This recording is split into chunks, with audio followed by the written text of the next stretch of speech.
નમસ્કાર વિદ્યાર્થી મિત્રો, આજે આપણે ધોરણ 12 ચેપ્ટર નંબર 6 માં જનીન સંકેત એટલે કે જેનેટિક કોડ વિશે આપણે અભ્યાસ કરીશું. હવે આ ટોપિક સમજતા પહેલા આપણે સૌથી પહેલા તો સેન્ટ્રલ ડોગમા વિશે એક વખત આપણે ચર્ચા કરી નાખી. સેન્ટ્રલ ડોગમામાં આપણે ચર્ચા કરી ગયા હતા કે ડીએનએ માંથી ડીએનએ બનવાની પ્રક્રિયાને સ્વયંજનન તરીકે ઓળખવામાં આવે છે. બરાબર, આ ટોપિક આપણે પૂર્ણ કર્યો હતો સૌથી પહેલા. ત્યારબાદ ડીએનએ માંથી આરએનએ બનવાની પ્રક્રિયા, બરાબર, જેને શેના તરીકે ઓળખવામાં આવે છે? પ્રત્યાંકન તરીકે ઓળખવામાં આવે છે. તો આ ટોપિક પણ આપણે પૂર્ણ કર્યો હતો. બરાબર, ખ્યાલ આવી ગયો? ત્યારબાદ જે આરએનએ માંથી પ્રોટીન બનવાની પ્રક્રિયા, જેને ભાષાંતર તરીકે ઓળખવામાં આવે છે, ભાષાંતર. બરાબર, આ ટોપિક હવે આપણે ચર્ચા કરવાનો બાકી છે. બરાબર, એટલે આપણે કઈ પ્રક્રિયા સમજવાની હવે આગળ છે? ભાષાંતરની ક્રિયા. એટલે કે આરએનએ માંથી પ્રોટીન કઈ રીતે બને છે તે આપણે અભ્યાસ કરવાનો છે. પણ તેને સમજતા પહેલા જનીન સંકેત શું છે તે સમજવું જરૂરી છે. બરાબર, તો હવે સ્વયંજનનની ક્રિયા, બરાબર, સ્વયંજનનની ક્રિયા અને પ્રત્યાંકનની પ્રક્રિયા, પ્રત્યાંકનની પ્રક્રિયા આપણે કઈ રીતે સમજી શકીએ? બરાબર, આ પ્રક્રિયા આપણે ખબર જ છે કે સ્વયંજનનની પ્રક્રિયામાં ડીએનએની જે બે શૃંખલા છે ટેમ્પલેટ તરીકે વર્તે છે અને બંને ડીએનએની શૃંખલામાંથી નવી બે શૃંખલા તૈયાર થાય છે. બરાબર, એવી જ રીતના પ્રત્યાંકનની પ્રક્રિયામાં પણ શું થાય છે કે ડીએનએની બે શૃંખલામાંથી એક શૃંખલા ટેમ્પલેટ તરીકે વર્તે છે અને તેમાંથી નવી આરએનએની શૃંખલાનું બહુલીકરણની પ્રક્રિયા થાય છે, એટલે નિર્માણ પામે છે.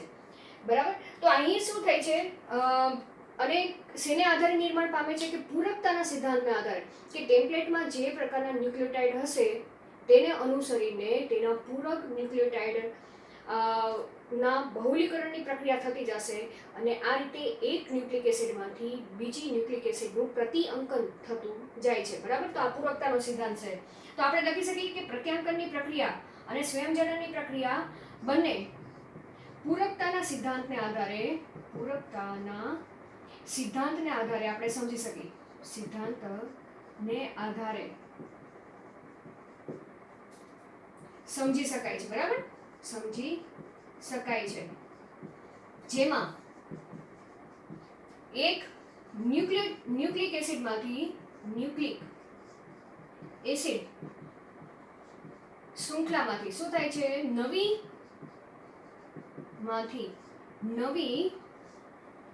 ન્યુક્લિક એસિડ શૃંખલાનું પ્રતિઅંકન થાય છે.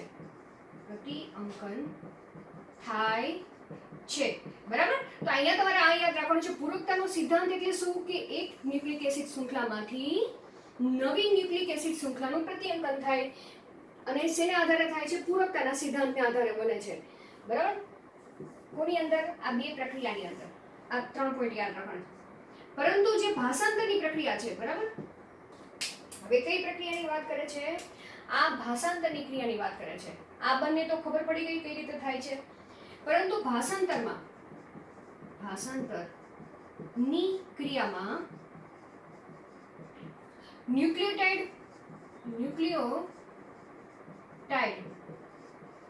પોલિમર માંથી, બરાબર, શું કે છે? ન્યુક્લિયોટાઇડ પોલિમર એટલે શું? ન્યુક્લિક એસિડ જ થશે. ન્યુક્લિક એસિડ આપણે કઈ રીતે વ્યાખ્યાયિત કરી શકીએ? ન્યુક્લિયોટાઇડનો પોલિમર. બરાબર, તો ન્યુક્લિયોટાઇડ પોલિમરમાંથી એમિનો એસિડ પોલિમર બને છે. એટલે કે પ્રોટીન બને છે. બરાબર, પ્રોટીન એ શું છે? ચલો 11મા ચેપ્ટરનું 11મા ધોરણમાં યાદ કરો, આપણે પ્રોટીન વિશે ચર્ચા કરી ગયા. પ્રોટીન એ શું છે? એમિનો એસિડનો પોલિમર. બરાબર, તો આપણે પ્રોટીનની જગ્યાએ મેં અહીંયા એમિનો એસિડ પોલિમર લખ્યું છે, બંને એક જ થશે. બરાબર, ભાષાંતરની ક્રિયામાં શું થાય છે? ન્યુક્લિયોટાઇડ પોલિમરમાંથી એમિનો એસિડનો પોલિમર તૈયાર થાય છે. તો અહીંયા તમે બંનેનું આ એમસીક્યુ માટે પણ તમારે તૈયાર કરવાનું છે. બરાબર, સ્વયંજનન અને પ્રત્યાંકનમાં ન્યુક્લિક એસિડમાંથી ન્યુક્લિક એસિડ તૈયાર થાય છે. ભાષાંતરની ક્રિયામાં ન્યુક્લિક એસિડમાંથી એમિનો એસિડનો પોલિમર તૈયાર થાય છે. બરાબર, પરંતુ અહીં અહીં એટલે કોની વચ્ચે? ન્યુક્લિયોટાઇડ અને એમિનો એસિડ, બરાબર? ન્યુક્લિયોટાઇડ અને એમિનો એસિડ વચ્ચે, એમિનો એસિડ વચ્ચે પૂરકતાનો સિદ્ધાંત જોવા મળતો નથી. જો અહીંયા એ કહેવા માંગે છે કે જેવો ન્યુક્લિયોટાઇડ હશે, બરાબર, બને છે તો આમાંથી જ આમ બને છે, તો અહીંયા આરએનએ માં તો ન્યુક્લિયોટાઇડ રહેલા છે, તો એ ન્યુક્લિયોટાઇડ ને આધારે એમિનો એસિડ જે બને, એમિનો એસિડની શૃંખલા તૈયાર થાય છે, પણ બંને વચ્ચે કોઈ પૂરકતા જોવા મળતી નથી કે ન્યુક્લિયોટાઇડને પૂરક કોઈ એમિનો એસિડ હોય તો તે આવીને જોડાય છે, એવી કોઈ પ્રક્રિયા જોવા મળતી નથી. તો કઈ રીતે થાય છે? પ્રોટીન બનવાની પ્રક્રિયા કઈ રીતે થતી હશે? તો તે સમયે આ એક મોટો એક પ્રશ્ન હતો કે જે ન્યુક્લિયોટાઇડમાંથી એમિનો એસિડનો પોલિમર બનવાની પ્રક્રિયા એ કોઈ વિશિષ્ટ રીતે થતી હશે, બરાબર? અને તે સમયે જનીન સંકેત એવો શબ્દ વાપરવામાં આવ્યો કે ન્યુક્લિક એસિડમાં રહેલા ન્યુક્લિયોટાઇડ એ જનીન સંકેત તરીકે વર્તે છે અને તેને આધારે એમિનો એસિડનું સંકેતન થતું જોવા મળે છે, બરાબર? તો અહીંયા આગળ એક મિસ્ટ્રી હતી, બરાબર, કે આગળ કહેવા માંગે છે કે એમિનો એસિડમાં પરિવર્તન, તેની સાથે સાથે ઘણા બધા પ્રયોગો થયા કે આને અનુલક્ષીને કે કઈ રીતે થતું હશે કે જેમ જેમ અહીંયા જે આરએનએ છે એટલે કે ન્યુક્લિયોટાઇડમાં જેમ જેમ ચેન્જ થતા જાય, ન્યુક્લિયોટાઇડમાં પરિવર્તન જોવા મળે, તેની સાથે જે એમિનો એસિડ છે એ એમિનો એસિડ ની શૃંખલામાં પણ, બરાબર, શું જોવા મળે છે? શૃંખલામાં પરિવર્તન થાય છે. તો અહીંયા કહેવા માંગે છે કે આરએનએ એ ન્યુક્લિયોટાઇડનું પોલિમર છે, એના જે ન્યુક્લિયોટાઇડની શૃંખલા હોય એ ન્યુક્લિયોટાઇડની શૃંખલામાં પરિવર્તન થાય, તેને આધારે જે પ્રોટીન છે એ પ્રોટીનમાં રહેલા જે એમિનો એસિડનું પોલિમર છે તેમાં પણ પરિવર્તન જોવા મળે છે. તો અહીંયા કહેવા માંગે છે કે જે એમિનો એસિડ પ્રોટીન નિર્માણમાં જે ચેઇન બનતી હશે, શૃંખલા બનતી હશે, એનો સીધો આધાર આરએનએમાં રહેલા ન્યુક્લિયોટાઇડની શૃંખલા ઉપર કે ન્યુક્લિયોટાઇડના ક્રમ ઉપર જોવા મળે છે, બરાબર? જો એ ક્રમમાં ચેન્જ થાય તો એમિનો એસિડ પણ ચેન્જ થશે, એમિનો એસિડના ક્રમમાં પણ ચેન્જ થશે અને તેને આધારે જુદા જુદા પ્રકારના પ્રોટીનના નિર્માણની પ્રક્રિયા જોવા મળે છે, બરાબર? તો અહીંયા આ જે મિસ્ટ્રીને સમજવા માટે કે જનીન સંકેત ત્યારબાદ શબ્દ પ્રયોજન કરવામાં આવ્યો, તો અહીંયા આપણે એક પોઈન્ટ હવે આપણે ચર્ચા કરી, જનીન સંકેત, બરાબર? આ બધા તમારે જ્યારે જનીન સંકેત તમને પ્રશ્ન તરીકે પૂછે તો તમારે આ બધી સંભાવના લખવી જરૂર છે, બરાબર? એમસીક્યુ રીતે પણ તમારે આ પોઈન્ટ તૈયાર કરવાનો છે. મોટા ભાગના ઘણા બધા એમસીક્યુ તમને આ ટોપિકમાંથી પૂછી શકે છે. તો શું કહેવા માંગે છે કે ત્યારબાદ જનીન સંકેતની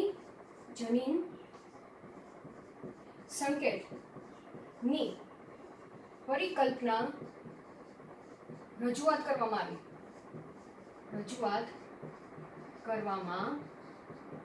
આવી, બરાબર? કે ન્યુક્લિક એસિડમાં શું કહેવા માંગે છે?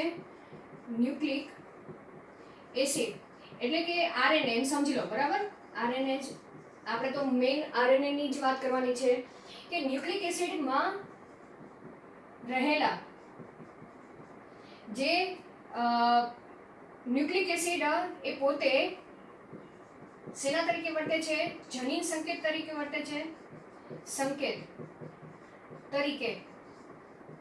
વર્તે છે, અને તે ચોક્કસ એમિનો એસિડનું સંકેતન કરે છે, બરાબર? આ કહેવા માંગે છે કે કઈ પરિકલ્પના રજૂઆત કરવામાં આવી કે ન્યુક્લિક એસિડ એટલે કે આરએનએ માં રહેલા ન્યુક્લિયોટાઇડ, બરાબર, જે શેના તરીકે વર્તે છે, જનીન સંકેત તરીકે વર્તે છે, અને તે ચોક્કસ એમિનો એસિડ નું શું કરે છે, સંકેતન કરે છે. ખ્યાલ આવી ગયો કે કેવા પ્રકારના ન્યુક્લિયોટાઇડ જોડાયેલા છે, તેને અનુસરીને એમિનો એસિડ પણ નું સિગ્નલ આપે છે એક પ્રકારનું, અને તે જ પ્રકારના એમિનો એસિડ આવશે અને શૃંખલા તૈયાર થશે એમ કહેવા માંગે છે.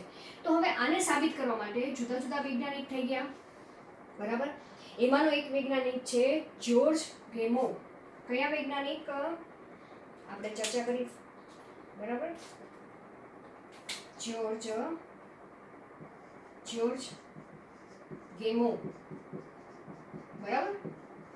તેમના વિચાર પ્રમાણે, બરાબર, આના વિચાર પ્રમાણે તેને શું રજૂઆત કરી કે ન્યુક્લિક એસિડમાં 4 નાઇટ્રોજન બેઝ છે. શું રજૂઆત કરી? વિચાર પ્રમાણે ન્યુક્લિક એસિડમાં 4 નાઇટ્રોજન બેઝ છે. જો અહીંયા યાદ રાખજો કે નાઇટ્રોજન બેઝ એકલા નથી. નાઇટ્રોજન બેઝ કોની સાથે જોડાયેલા છે? ન્યુક્લિયોટાઇડ સાથે જોડાયેલા છે, બરાબર. પણ આપણી ચોપડીમાં નાઇટ્રોજન બેઝ શબ્દ વાપરેલો છે એટલે આપણે નાઇટ્રોજન બેઝ શબ્દ વાપરીએ છીએ. કયા 4 નાઇટ્રોજન બેઝ છે?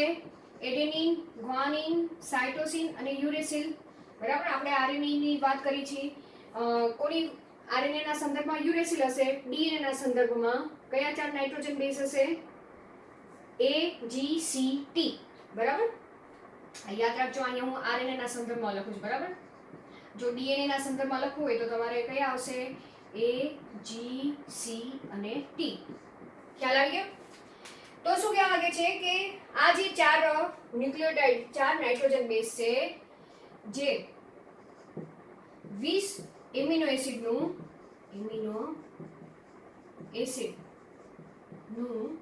સંકેતન કરે છે, બરાબર. ખ્યાલ આવી ગયો?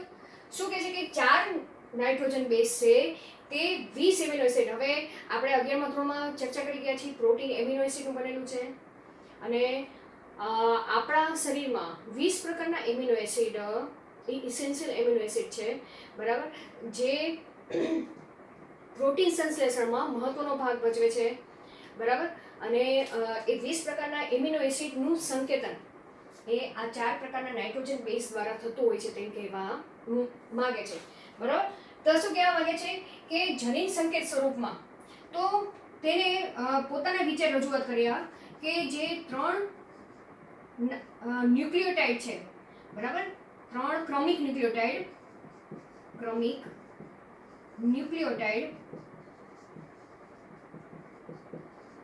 ખ્યાલ આવી ગયો? શું કહેવા માંગે છે? 3 ક્રમિક એટલે એક ન્યુક્લિયોટાઇડ, તેના પછી ન્યુક્લિયોટાઇડ અને તેના પછી ન્યુક્લિયોટાઇડ, બરાબર. 3 ન્યુક્લિયોટાઇડ જે જનીન સંકેત તરીકે વર્તે છે, બરાબર, તરીકે વર્તે છે, અને તે કોઈ ચોક્કસ એમિનો એસિડ માટે શું પૂરા પાડે છે? સંકેત પૂરા પાડે છે. આ એમસીક્યુ માટે ખાસ યાદ રાખવાનું છે કે જ્યોર્જ ગેમોવે શું રજૂઆત કરેલી હતી? કે તેને રજૂઆત કરેલી હતી જનીન સંકેતના સંદર્ભે કે 3 ક્રમિક ન્યુક્લિયોટાઇડ જે આરએનએ માં આવેલા હોય, બરાબર, એ 3 ક્રમિક ન્યુક્લિયોટાઇડ એ જનીન સંકેત તરીકે વર્તે છે, અને તે કોઈ ચોક્કસ એમિનો એસિડ માટેનો સંકેત પૂરો પાડે છે. એટલે આરએનએ શૃંખલા પર 3 ન્યુક્લિયોટાઇડનો ક્રમિક ક્રમ જે હશે તેને અનુસરીને જ તે એમિનો એસિડ પ્રોટીન નિર્માણ દરમિયાન કોષરસમાંથી આવશે, બરાબર. તો અહીંયા જ્યોર્જ ગેમોવના કહેવા પ્રમાણે, બરાબર, કેટલા ન્યુક્લિયોટાઇડ છે? 4 ન્યુક્લિયોટાઇડ છે, બરાબર, અને એક જનીન સંકેતમાં કેટલા ન્યુક્લિયોટાઇડ જોડાયેલા હોય? 3 હોય, બરાબર. તો સંભાવના અને એમિનો એસિડ કેટલા છે? 20 પ્રકારના એમિનો એસિડ છે, બરાબર? 20 પ્રકારના એમિનો એસિડ છે. 4 નાઇટ્રોજન બેઝ છે ન્યુક્લિક એસિડમાં, એટલે કે આરએનએમાં, અને જનીન સંકેત એ 3 ન્યુક્લિયોટાઇડથી બને છે. તો 20 એમિનો એસિડ માટેના જનીન સંકેતોની સંભાવના, આ યાદ રાખજો. શું કહેવા માંગે છે? 20 એમિનો એસિડ માટેના જનીન સંકેતોની સંભાવના એ 4⁻³ હોઈ શકે, બરાબર? 4⁻³ લખાશે, કારણ કે એક જનીન સંકેત માટે, આ એક છે, બરાબર? એક જનીન સંકેત માટે કેટલા છે? 3 ન્યુક્લિયોટાઇડ. અને નાઇટ્રોજન બેઝ કેટલા છે? કે ન્યુક્લિયોટાઇડ કેટલા છે? 4 ન્યુક્લિયોટાઇડ છે, બરાબર? અહીંયા નાઇટ્રોજન, આપણી એનસીઈઆરટી બુકમાં છે નાઇટ્રોજન બેઝ લખ્યું છે, પણ તમે અહીંયા આ રીતે યાદ રાખશો તો પણ ચાલશે, બરાબર? 4 પ્રકારના ન્યુક્લિયોટાઇડ તમે આ રીતે પણ લખી શકશો. જો આ રીતે લખશો તો જ તમને આ આખું સેન્ટેન્સ ખબર પડશે, બરાબર? તો 4 પ્રકારના ન્યુક્લિયોટાઇડ અને એક જનીન સંકેતમાં કેટલા? 3 ન્યુક્લિયોટાઇડ થી એક જનીન સંકેત બને છે, બરાબર? તો 20 પ્રકારના એમિનો એસિડ માટે કેટલા જનીન સંકેત બનશે? અહીંયા તમે લખી શકો 4 × 4 × 4, બરાબર? 64 પ્રકારના શું બને છે? જનીન સંકેત બને છે, જે 20 પ્રકારના, શું કહે છે? 20 પ્રકારના એમિનો એસિડ માટે સંકેત પૂરા પાડે છે. ખ્યાલ આવી ગયો આ પોઈન્ટ? બરાબર? કેટલા? 64 પ્રકારના જનીન સંકેત બને છે, જે 20 પ્રકારના એમિનો એસિડ માટેના સંકેત પૂરા પાડે છે. એટલે અહીંયા તો એમિનો એસિડ તો 20 જ છે, પણ જનીન સંકેત કેટલા છે? ઘણા બધા છે, 3 ગણા છે, બરાબર? તો હવે આને પ્રેક્ટિકલી સાબિત કરવા માટે કે આ જે હાઇપોથિસિસ છે તેને પણ વધારે સમજવા માટે બીજા 3 વૈજ્ઞાનિક થઈ ગયા. તેને કૃત્રિમ રીતે આરએનએ સંશ્લેષણની પણ પ્રક્રિયા કરી, બરાબર? એવી જ રીતના પ્રોટીન નિર્માણની પ્રક્રિયા પણ કરી. હવે તે વૈજ્ઞાનિક કયા છે, બરાબર? અને તેના આધારે જનીન સંકેત એ ત્રિઅંકીય જનીન સંકેત તરીકે ઓળખવામાં આવે છે. આ જનીન સંકેતને કેવો જનીન સંકેત કહેવાશે? ત્રિઅંકીય પણ કહેવાશે. ખ્યાલ આવી ગયો? બરાબર? આ તમારે જ્યોર્જ ગેમોરનું આ મહત્વતા તમારે તૈયાર કરવાની છે. કોઈ પણ રીતે એમસીક્યુમાં તમને પૂછી શકે, બરાબર? હવે આપણે બીજા 3 વૈજ્ઞાનિક વિશે આપણે ચર્ચા કરશું, બરાબર? કયા 3 વૈજ્ઞાનિક છે? પછી આપણે જનીન સંકેત એ ચાર્ટ સ્વરૂપે કઈ રીતે તૈયાર કરવો એ પણ આપણે ચર્ચા કરશું આગળ. બીજા 3 વૈજ્ઞાનિક છે ખુરાના હરગોવિંદ, બરાબર? કયા વૈજ્ઞાનિક થઈ ગયા છે? હરગોવિંદ ખુરાના, બરાબર? આપણે લખી અન્ય 3 વૈજ્ઞાનિકોએ શું કહેવા માંગે છે? જ્યોર્જ ગેમો ના પ્રયોગોને શું કીધું? સમર્થન આપ્યું, બરાબર?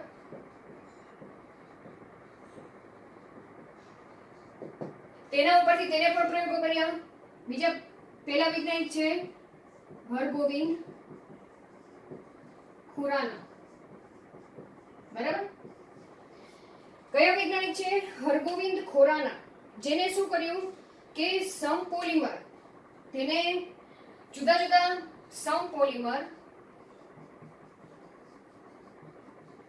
આરએનએ, કૃત્રિમ આરએનએ ની શૃંખલા રાસાયણિક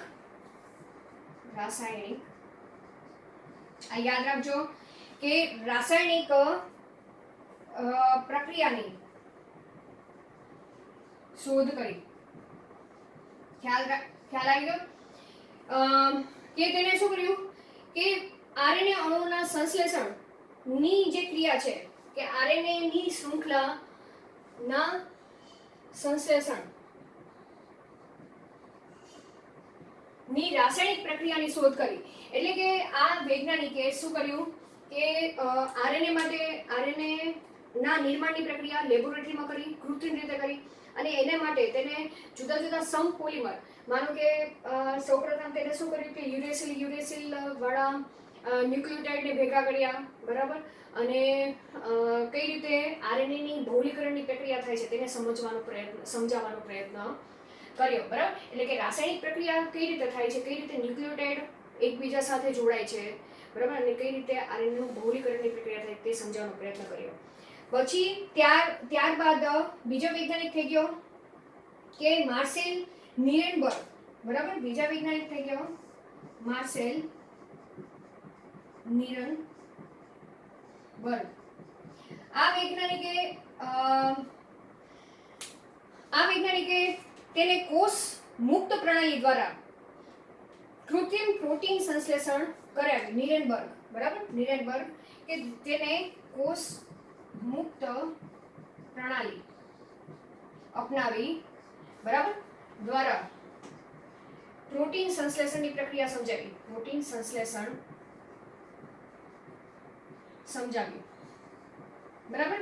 તો અહીંયા પણ આને શું કર્યું કે કોષ મુક્ત પ્રણાલી એટલે કોષ વગર જ તે પ્રોટીન સંશ્લેષણની પ્રક્રિયા કઈ રીતે થાય છે લેબોરેટરીમાં, તેને કૃત્રિમ આરએનએ સંશ્લેષણની પ્રક્રિયાને આધારે કોષ વગર લેબોરેટરીમાં કૃત્રિમ રીતે પ્રોટીન સંશ્લેષણની પ્રક્રિયા સમજાવી કે કયા જનીન સંકેતને આધારે કયો એમિનો એસિડ એ જનીન સંકેત સાથે જોડાય છે. હવે એ જનીન સંકેત તરીકે એક જ ન્યુક્લિયોટાઇડ જનીન સંકેત તરીકે વર્તે છે, 2 ન્યુક્લિયોટાઇડ જનીન સંકેત તરીકે વર્તે છે, કે 3 ન્યુક્લિયોટાઇડ જનીન સંકેત તરીકે વર્તે છે, અથવા તો 4 ન્યુક્લિયોટાઇડ જનીન સંકેત તરીકે વર્તે છે. એ બધી જ ચર્ચા આ નિરેનબર્ગ નામના વૈજ્ઞાનિકે પોતાના પ્રયોગો દરમિયાન કરી. તમારે આ પ્રયોગો આ સિલેબસમાં નથી, પરંતુ તેને કઈ શોધ કરી છે એ તમારે ચર્ચા કરવાની છે. અને આ આરએનએ સંશ્લેષણ અને પ્રોટીન સંશ્લેષણને આધારે જનીન સંકેત એ કેવું હોય છે, ત્રિઅંકીય હોય છે, તે ત્યારબાદ સાબિત કરવામાં આવ્યું. આ યાદ રાખજો, બરાબર. ચલો, ત્રીજો વૈજ્ઞાનિક જે છે જેને સેવેરા ઓકોઆ તરીકે ઓળખવામાં આવે છે. આ વૈજ્ઞાનિકનું નામ શું છે? સોએરા ઓકોઆ, બરાબર.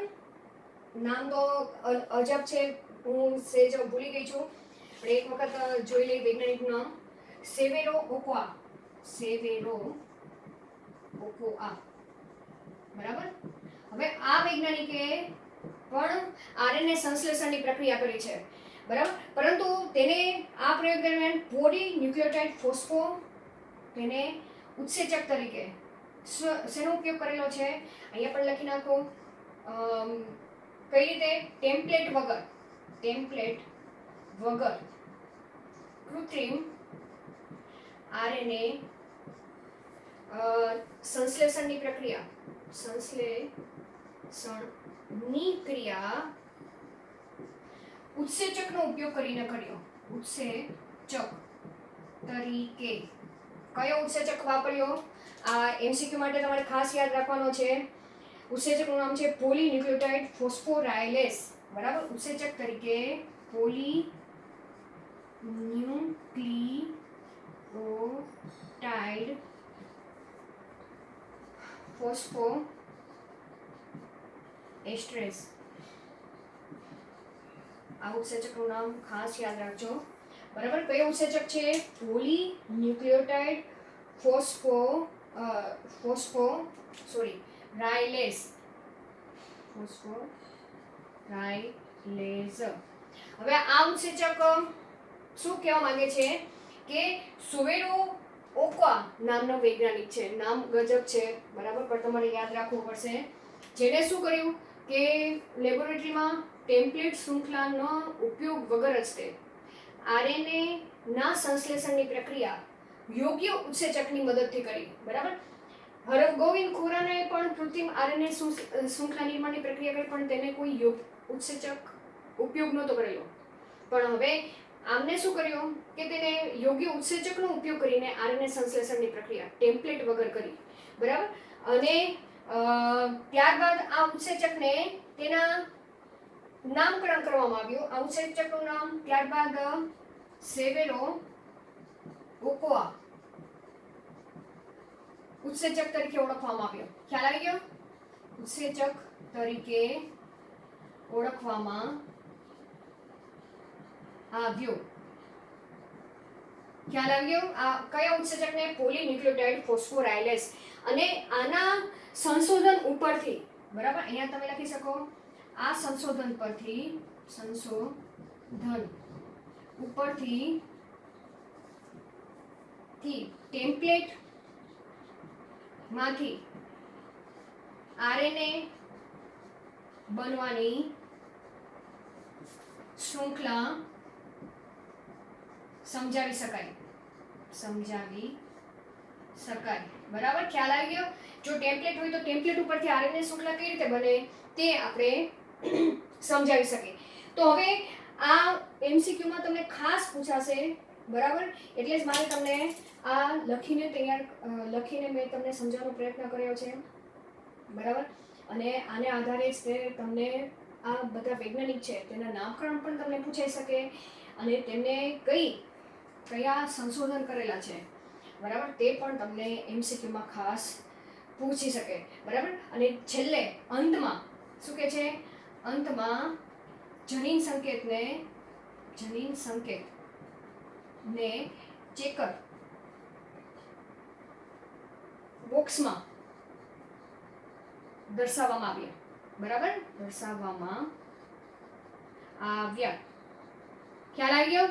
તો આ તમારે ખાસ તૈયાર કરવાનું છે. ચલો આપણે ફટાફટ જનીન સંકેત હવે એટલી તો ખ્યાલ આવી ગયો કે જનીન સંકેત કેવા હોય છે? ત્રિઅંકીય હોય છે, બરાબર, કે 3 ન્યુક્લિયોટાઇડ થી એક જનીન સંકેત તૈયાર થાય છે.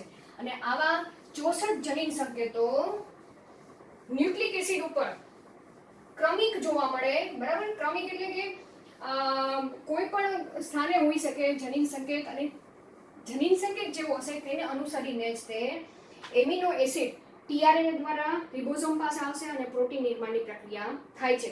તો હવે આપણે ચેકર બોક્સ માં જનીન સંકેત લખી નાખી, બરાબર.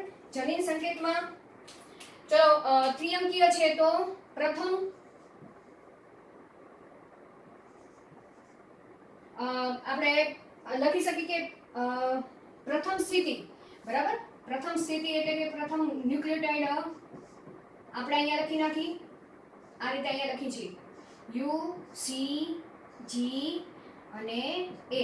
ખ્યાલ આવી ગયો કે ત્રિઅંકીય છે તો આપણે પહેલા આ રીતે લખી નાખી કે એક ન્યુક્લિયોટાઇડનો ક્રમ અહીંયા લખી નાખી, કારણ કે ન્યુક્લિયોટાઇડ કેટલા છે? 4 છે, બરાબર. આપણે બીજા ન્યુક્લિયોટાઇડ ને અહીંયા લખી નાખી યુ, સેમ આ જ તે યુ સી જી એ, બરાબર. આ કઈ સ્થિતિ છે? બીજી સ્થિતિ ન્યુક્લિયોટાઇડની, કારણ કે 4 છે તો સેમ આ જ રીતે 4 એ 4 આપણે દર્શાવશું, બરાબર. અને આ તૃતીય સ્થિતિ એ આપણે અહીંયા દર્શાવશું, બરાબર. અહીંયા હવે કઈ રીતે દર્શાવવાની છે? તમારે એક ન્યુક્લિયોટાઇડ અહીંયા લખેલો છે, બરાબર. આવા ખાના તમે પાડી દો. પહેલા તો 1, આ 2, આ 3 અને આ 4. ખ્યાલ આવી ગયો? સેમ એ રીતે અહીંયા પણ ખાના પાડી દો. 2, 3 અને આ 4. હવે અહીંયા ત્રીજી સ્થિતિમાં ન્યુક્લિયોટાઇડ આપણે લખવાના છે, તો આપણે કઈ રીતે લખશું? આ 4 ન્યુક્લિયોટાઇડ છે, 4 ન્યુક્લિયોટાઇડ આ રીતે લખી નાખો U C G A, U C G A, U C G A, U C G A. ખ્યાલ આવી ગયો? બરાબર. હવે તમને ત્રિઅંકીય સંકેત બનાવતા આવડી જશે. કઈ રીતે કરવાનો? અહીંયાથી એક ન્યુક્લિયોટાઇડ લો, એક ન્યુક્લિયોટાઇડ અહીંયાથી લો, એક ન્યુક્લિયોટાઇડ અહીંયાથી લો, તો અહીંયા શું આવશે? યુ યુ યુ આવશે. સેમ અહીંયાથી એક અહીંયાથી લો અને સંભાવના પ્રમાણે આ ત્રીજી સ્થિતિ છે એમાંથી આ ન્યુક્લિયોટાઇડ લો. UUC થશે. સેમ પછી આની સાથે લો આ બંને અને આ ત્રીજો ન્યુક્લિયોટાઇડ. સંભાવના આપણે લખવાની છે એટલે ટોટલ 64 સંભાવના થશે. UUG અને UUA. ખ્યાલ આવી ગયો? સેમ પ્રથમ સ્થિતિનો યુરેસિલ લો અને બીજી સ્થિતિમાં તમે સાઇટોસિન લો. બરાબર? આ બંનેને યુરેસિલ અને સાઇટોસિનને આ ચારે ચાર ન્યુક્લિયોટાઇડ સાથે તમે જોડો એટલે આ સંભાવના આપણે લખી છે. બરાબર? કઈ રીતે? UCA.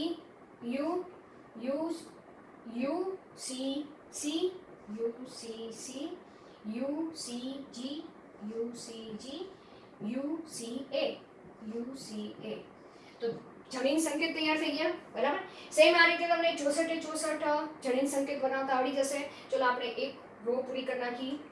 સેમ યુરેસિલ ગ્વાનિન સાથે જોડાય. બરાબર? એટલે યુરેસિલ અને ગ્વાનિન એ બીજા ચાર ન્યુક્લિયોટાઇડ સાથે જોડાવાની સંભાવના લખી નાખવાની તમારે. UG તો કોમન આવશે. UG અહીંયા UG C UG G અને UGA. ખ્યાલ આવી ગયો? હવે યુરેસિલ અને એડેનિન કોમન આવશે જનીન સંકેતમાં અને તેની સાથે આ ચારે ચાર ન્યુક્લિયોટાઇડ વારાફરતી જોડી દો. UAU UAC UAG UAA. તો આ રીતે જનીન સંકેત આપણે તૈયાર થઈ ગયા. હવે આ ત્રિઅંકીય જનીન સંકેત કહેવાશે. શું કહેવાશે? ત્રિઅંકીય જનીન સંકેત. ખ્યાલ આવી ગયો? જે ચોક્કસ એમિનો એસિડનું શું કરે છે? ચોક્કસ એમિનો એસિડ માટે સંકેતન પૂરું પાડે છે. સંકેતન પૂરું પાડે છે. ખ્યાલ આવી ગયો? કે આરએનએ ઉપર આમાંનો કોઈ પણ ત્રિઅંકીય જનીન સંકેત જ્યાં પણ હશે આરએનએ ઉપર ત્યાં તેને અનુસરીને જ તે એમિનો એસિડ પ્રોટીન સંશ્લેષણમાં જોવા મળશે. જેમ કે આપણે એનસીઈઆરટી બુકમાં UUU એ ફિનાઇલ એલેનિન માટે જવાબદાર છે. આ ત્રિઅંકીય જનીન સંકેત આ પણ ફિનાઇલ એલેનિન માટે જવાબદાર છે. આ લ્યુસીન માટે જવાબદાર છે. બરાબર? આ પણ ત્રિઅંકીય સંકેત લ્યુસીન માટેનું સંકેત પૂરું પાડે છે. ખ્યાલ આવી ગયો? એવી જ રીતના આપણે એનસીઈઆરટી બુકમાં જોવા જાઓ તો આ ચારે ચાર જનીન સંકેત સિરીન નામના એમિનો એસિડ માટેનો સંકેત પૂરો પાડે છે. બરાબર? એટલે અહીં તમે જોઈ શકો કે ઘણા બધા જે જનીન સંકેતો છે એ કોઈ એક જ એમિનો એસિડનો માટે સંકેત પૂરો પાડે છે. બરાબર? તો તેવા જનીન સંકેતને અવનત જનીન સંકેત તરીકે ઓળખવામાં આવે છે. ચલો આખો પૂર્ણ નથી કરતી એ બધું તમારે પૂરું કરી નાખવાનું. બરાબર? તમને બનાવતા આવડી જશે. બરાબર? સેમ બીજી રો કઈ રીતે બનાવશો તમે? સાઇટોસિન લો અને અહીંયા યુરેસિલ લો. આ બેને ફિક્સ રાખવાના અને આ સાઇટોસિન અને યુરેસિલ બીજા ચાર ન્યુક્લિયોટાઇડ સાથે કઈ રીતે જોડાય છે એનું તમારે અહીંયા લખી નાખવાના જનીન સંકેતો. બરાબર? સેમ સાઇટોસિન અને બીજા ચાર ન્યુક્લિયોટાઇડની સંભાવના અહીંયા તમારે લખવાની. તો તમારે આખું ચેકર બોક્સ તમારે સરળતાથી તૈયાર થઈ જશે. હવે આપણે જનીન સંકેતના ગુણધર્મો વિશે ચર્ચા કરી નાખી કે જનીન સંકેત આ પ્રશ્ન હમણાં પરીક્ષામાં પણ પૂછાઈ ગયો છે. જનીન સંકેતના ગુણધર્મ આની પહેલાની પરીક્ષામાં પણ પૂછાઈ ગયા છે જનીન સંકેતના ગુણધર્મ. બરાબર? અને MCQમાં પણ પૂછાઈ જાય છે ગુણધર્મ વિશે. તો આપણે તેના ગુણધર્મ વિશે લખી નાખી. બરાબર? ટોટલ 5 જ પોઈન્ટ છે કે અહીંયા ફર્સ્ટ ગુણધર્મ શું કહેવા માંગે છે? જનીન સંકેત કેવો છે? જનીન સંકેત કેવો છે? ત્રિઅંકીય છે. બરાબર? 3 ન્યુક્લિયોટાઇડથી બનેલો સંકેત જેને જનીન સંકેત કહે છે. હવે એવા 64 જનીન સંકેતો હોય છે જેમાંથી 61 જનીન સંકેતો. બરાબર? શું કહે છે? 61 જનીન સંકેતો કોઈ એમિનો એસિડ માટેનું એમિનો એસિડ પણ કેટલા એમિનો એસિડ? 20 એમિનો એસિડ માટેના સંકેત પૂરા પાડે છે. બરાબર, કેટલા 61 20 એમિનો એસિડ માટેના, જ્યારે બાકીના શું કે છે, હવે બાકી કેટલા વધ્યા? 3 જનીન સંકેત. શું કે છે? 3 જનીન સંકેત કોઈ એમિનો એસિડ માટેનું કોઈ પણ એમિનો એસિડ માટે સંકેત પૂરા પાડતા નથી. સંકેત પૂરા પાડતા નથી. બરાબર. શું કે છે? જો એ 3 જનીન સંકેત ક્યાંય પણ આવી ગયા તો તે કોઈ પણ એમિનો એસિડ માટેનો સંકેત પૂરા નથી પાડતા, એટલે કે પ્રોટીન સંશ્લેષણની પ્રક્રિયા ત્યાં શું થઈ જશે? સ્ટોપ થઈ જશે. બરાબર. તો આ સંકેતને આપણે શું કહી શકીએ? આ સંકેતને સમાપ્તિ સંકેત કહેવાશે. શું કહેવાશે? સમાપ્તિ સંકેત કહે છે. હવે કયા કયા છે સમાપ્તિ સંકેત કહેવાય છે? કોને કયા કયા છે એ આપણે લખી નાખી. UAG, બરાબર, પછી UGA અને UAA. યાદ રહી જશે આ 3. બરાબર. આ 3 પૈકી કોઈ પણ જનીન સંકેત આરએનએ શૃંખલા ઉપર આવ્યો તો ત્યાં કોઈ પણ એમિનો એસિડ જોઈન્ટ નહીં થાય. બરાબર. અને જે પ્રોટીનની શૃંખલા તૈયાર થઈ છે એ ત્યાંથી છૂટી પડી જશે અને જે ભાષાંતરની પ્રક્રિયા એટલે કે પ્રોટીન સંશ્લેષણની પ્રક્રિયા ત્યાં પૂર્ણ થાય છે. તેથી તેને સમાપ્તિ સંકેત તરીકે ઓળખવામાં આવે છે. તો પેલો પોઈન્ટ યાદ રહી જશે. કેવા હોય છે? ત્રિઅંકીય હોય છે. 64 જનીન સંકેતો છે. એ ચેકર્ડ બોક્સમાં તમને બનાવતા આવડી ગયા છે. બરાબર. ટોટલ 64 થશે જનીન સંકેતો, જેમાંના 61 જનીન સંકેત એ 20 એમિનો એસિડ માટેનું સંકેત પૂરું પાડે છે. બરાબર. જ્યારે 3 છે તેને સમાપ્તિ સંકેત તરીકે ઓળખવામાં આવે છે. ચલો હવે બાકીની એક વાત કરી કે ત્યારે આપણે ચેકર બોક્સમાં ચર્ચા કરી ગયા કે એક કરતાં વધારે જનીન સંકેતો, અહીંયા લખી નાખો, એક કરતાં વધારે જનીન સંકેતો શું કે છે? એક કરતાં વધારે જનીન સંકેતો કોઈ એક જ એમિનો એસિડ માટે એક એમિનો એસિડ માટે સંકેત પૂરું પાડે છે. બરાબર. સંકેત નિશ્ચિત કરે છે. તો આવા જનીન સંકેતને શું કહે છે? અવનત સંકેત કહે છે. ખ્યાલ આવી ગયો? આ યાદ રાખજો. એક એટલે આ નોકરી તમને ખબર પડી છે કે જનીન સંકેત કેટલા છે? 64 છે અને એમિનો એસિડ તો 20 જ છે. તો એનો મતલબ શું કે ઘણા બધા એમિનો એસિડ એવા છે કે જે એક કરતાં વધારે જનીન સંકેતો દ્વારા સંકેતન પામે છે. બરાબર. એટલે કે જ્યાં જેમ કે સિરીનમાં આપણે ચર્ચા કરી ગયા, સિરીનમાં UCG, માનો કે ફોર એક્ઝામ્પલ આપણે ઉદાહરણ ચેકર બોક્સમાં તમે જોઈ લેજો. બરાબર. UCG, UCC, UCA, UCGCAU. બરાબર. તો આ ચારે ચાર જનીન સંકેત એવા હતા કે જે સિરીન એમિનો એસિડ માટેના સંકેત પૂરા પાડે છે. બરાબર. તો આવા જનીન સંકેતોને કેવા કહેવામાં આવશે? અવનત જનીન સંકેત તરીકે ઓળખવામાં આવે છે. યાદ રહી ગયું? બરાબર. ખ્યાલ આવી ગયો? ચલો ત્રીજો પોઈન્ટ આપણે ચર્ચા કરી કે જનીન સંકેતો કેવા હોય છે? જનીન સંકેત mRNA પર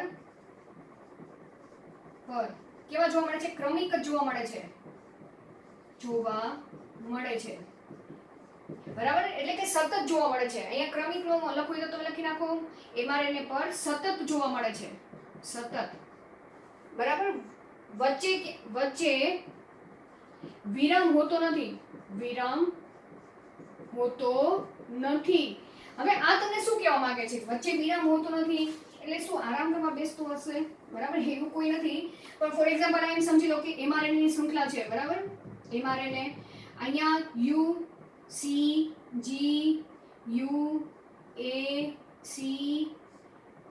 UCG આ mRNA ની શૃંખલા છે. તો આ ત્રિઅંકીય સંકેત કોઈ એક એમિનો એસિડ માટેનું સંકેત પૂરું પાડે છે, પછી તરત જ તે બીજી ત્રિઅંકીય સંકેત એ પણ શેના તરીકે વર્તે છે? કોડોન તરીકે વર્તે છે, બરાબર. આ કોડોન 1, પછી આ કોડોન 2, પછી તરત જ તે આ ત્રિઅંકી એના પછીના ત્રિઅંકીય સંકેત એ કોડોન 3 તરીકે વર્તે છે. ખ્યાલ આવી ગયો? જનીન સંકેતને ઇંગ્લિશમાં શું કહેવાય છે? કોડોન કહેવાશે, બરાબર. અહીંયા લખેલું છે જનીન સંકેત એટલે કે જીનેટિક કોડ, કોડોન પણ કહી શકો તમે. તો અહીંયા શું કહે છે કે mRNA ઉપર જનીન સંકેતો કેવા હોય છે? સતત વંચાતા રહે છે, બરાબર, tRNA દ્વારા, અને વચ્ચે કોઈ ગેપ જોવા નથી મળતો. ગેપ જોવા મળે તો શું થાય? પ્રોટીન સંશ્લેષણની પ્રક્રિયા આખી અલગ જ જોવા મળે, બરાબર. તો અહીંયા આ એક પોઈન્ટ ખાસ તમે યાદ રાખજો, બરાબર. હવે શું ચોથો પોઈન્ટ આપણે યાદ રાખી કે જનીન સંકેત, બરાબર, જનીન સંકેત કેવો હોય છે? સર્વવ્યાપી હોય છે, સર્વવ્યાપી, બરાબર. બેક્ટેરિયામાં તેમજ મનુષ્યમાં સરખો હોય છે. ખ્યાલ રાખજો, બરાબર. સર્વવ્યાપી કહેવા માંગે છે કે બેક્ટેરિયા હોય કે મનુષ્ય હોય, મનુષ્યના કોષ હોય, તેમાં રહેલું જે જનીન સંકેત છે mRNA ઉપર રહેલું તે કેવું હોય છે? સર્વવ્યાપી હોય છે. માનો કે ફોર એક્ઝામ્પલ UCG છે એ સીરીન માટે છે, બરાબર. તો મનુષ્યના કોષમાં પણ સીરીન નામનો એમિનો એસિડ જ ત્યાં આવીને જોડાઈ જશે, બરાબર. પછી બેક્ટેરિયા હોય તો તેમાં પણ જો UCG કોડ આવેલો હોય mRNA ઉપર તો ત્યાં સીરીનનો જ એમિનો એસિડ આવીને ત્યાં જોડાશે tRNA દ્વારા, બરાબર. તો શું કહે છે? સર્વવ્યાપી હોય છે. પરંતુ અપવાદ તરીકે જોવા જઈએ તો અપવાદ તરીકે જે કણાભસૂત્રીય જનીન સંકેત છે, કણાભસૂત્રમાં તેમજ પ્રજીવમાં તેમાં થોડુંક વેરિએશન જોવા મળે છે. તેની ચર્ચા આપણે અત્યારે કરવાની નથી, બરાબર. તો અહીંયા પહેલો પોઈન્ટ આપણે ચર્ચા કરી ગયા, બીજો પોઈન્ટ, ત્રીજો પોઈન્ટ, ચોથો પોઈન્ટ. હવે પાંચમો પોઈન્ટ વિશે આપણે ચર્ચા કરી, બરાબર, કે પાંચમા પોઈન્ટમાં જે ચેકર બોક્સ છે એ ચેકર બોક્સમાં તમે જોજો કે AUG કોડ છે. હવે 64 પ્રકારના જે જનીન સંકેત છે એમાં 63 પ્રકારના જનીન સંકેતો છે ને, ઘણા બધા જનીન સંકેતો એ કોઈ એક જ એમિનો એસિડ એટલે કે અવનત જનીન તરીકે વર્તે છે, બરાબર. શેના તરીકે વર્તે છે? આપણે ક્યાં ચર્ચા કરી? અવનત જનીન, અવનત સંકેત તરીકે વર્તે છે. પણ માત્ર એક જનીન સંકેત એવો છે AUG જે મિથિયોનિન માટેનો, બરાબર, મિથિયોનિન માટે શું કરે છે? સંકેત પૂરો પાડે છે, સંકેત પૂરો પાડે છે, બરાબર. ખાલી મિથિયોનિન નામનો એમિનો એસિડ એ માત્ર AUG કોડ દ્વારા જ તે સંકેત પામે છે. એટલે કે જ્યાં પણ mRNA શૃંખલા પર AUG કોડ હશે ને ત્યાં મિથિયોનિન નામનો એમિનો એસિડ સૌપ્રથમ જોડાશે. એટલે અહીંયા આ જે જનીન સંકેત છે AUG કોડ છે એ પ્રારંભિક જનીન સંકેત તરીકે વર્તે છે, સંકેત તરીકે વર્તે છે. તો અહીંયા આ જે AUG જનીન સંકેત છે, બરાબર, ત્રિઅંકી જનીન સંકેત એ બે કાર્ય કરે છે. એક તો મિથિયોનિન માટે સંકેત પૂરો પાડે છે, તેની સાથે સાથે પ્રારંભિક જનીન તરીકે પણ તે વર્તે છે, બરાબર. અને છેલ્લો પોઈન્ટ તો આપણે અહીંયા ચર્ચા કરી જ ગયા છીએ કે સમાપ્તિ સંકેત તરીકે 3 જનીન સંકેત એ સમાપ્તિ સંકેત તરીકે વર્તે છે, AUAG, UGA અને UAA. તો આ ગુણધર્મ તમારે ખાસ તૈયાર કરવાના છે, બરાબર. આ પરીક્ષામાં તો પૂછાઈ ગયું છે પણ MCQ માટે પણ તમારે ખાસ તૈયાર કરવાના છે, બરાબર. આગળ જે વૈજ્ઞાનિકોના નામ છે તેનું જે સંશોધન છે એ ખાસ MCQ માટે પણ તમારે તૈયાર કરવાનું છે. તો અહીં જનીન સંકેત વિશે આપણે ચર્ચા પૂર્ણ કરી, બરાબર. જનીન સંકેત કેમ ત્રિઅંકીય છે, કેમ દ્વિઅંકીય નથી, એ બધી ચર્ચા નીરેનબર્ગના પ્રયોગમાં ચર્ચા કરેલી છે. એ આપણે થોડુંક ડિટેલમાં આગળ ચર્ચા કરશું. તો અત્યારે તમારે જનીન સંકેત જેટલું મેં કરાયેલું છે એટલું તમે તૈયાર કરી નાખો, બરાબર. Okay, thank you.